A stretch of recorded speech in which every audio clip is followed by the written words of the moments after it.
Ghost in a Coach, a short story collection, an introduction. Men and women have many wild fears that are very unlikely to ever come true, except perhaps in a dream that lurches into a nightmare that seems so real that it must be real. Perhaps being a fellow traveller in a coach or a train carriage and realising, whether in a sudden jolt or a slowly rising uneasy feeling of horror, that your fellow occupants might not actually be from this world, but more probably from the next, would be such a situation. We are delighted to now put you in such good company. Indeed, Amelia Edwards, F Benson, Violet Hunt, Rudyard Kipling, and the incisive talents of many others would definitely like you along for the ride. The Phantom Rickshaw by Rudyard Kipling. May no ill dreams disturb my rest, nor powers of darkness me molest. Evening Hymn. One of the few advantages that India has over England is a great knowability. After 5 years' service, a man is directly or indirectly acquainted with the 200 or 300 civilians in his province, all the messes of 10 or 12 regiments and batteries, and some 1,500 other people of the non-official caste. In 10 years, his knowledge should be doubled, and at the end of 20, he knows or knows something about every Englishman in the empire, and may travel anywhere and everywhere without paying hotel bills. Globetrotters who expect entertainment as a right have, even within my memory, blunted this open-heartedness, but nonetheless today, if you belong to the inner circle and are neither a bear nor a black sheep, all houses are open to you, and our small world is very, very kind and helpful. Rickett of Carmarthen stayed with Polder of Cumaon some 15 years ago.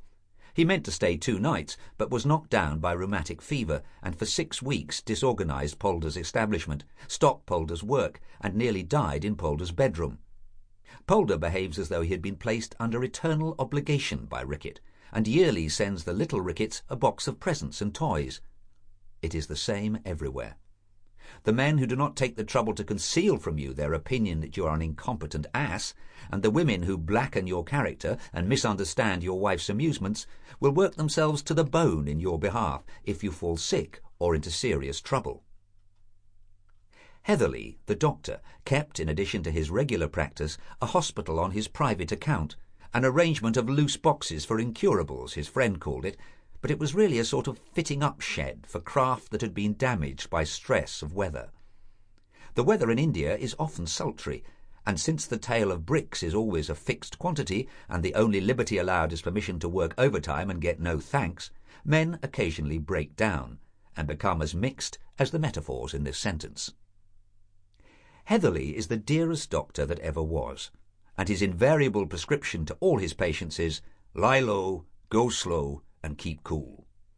He says that more men are killed by overwork than the importance of this world justifies. He maintains that overwork slew Pansay, who died under his hands about 3 years ago. He has, of course, the right to speak authoritatively, and he laughs at my theory that there was a crack in Pansay's head and a little bit of the dark world came through and pressed him to death. "Pansay went off the handle," says Heatherley, "after the stimulus of long leave at home. He may or may not have behaved like a blackguard to Mrs. Keith Wessington. My notion is that the work of the Catabundi settlement ran him off his legs, and that he took to brooding and making much of an ordinary P&O flirtation. He certainly was engaged to Miss Mannering, and she certainly broke off the engagement. Then he took a feverish chill, and all that nonsense about ghosts developed. Overwork started his illness, kept it alight, and killed him, poor devil. Write him off to the system. 1 man to take the work of 2.5 men. I do not believe this. I used to sit up with Pansay sometimes, when Heatherley was called out to patients and I happened to be within claim. The man would make me most unhappy by describing in a low, even voice the procession that was always passing at the bottom of his bed. He had a sick man's command of language. When he recovered, I suggested that he should write out the whole affair from beginning to end, knowing that ink might assist him to ease his mind.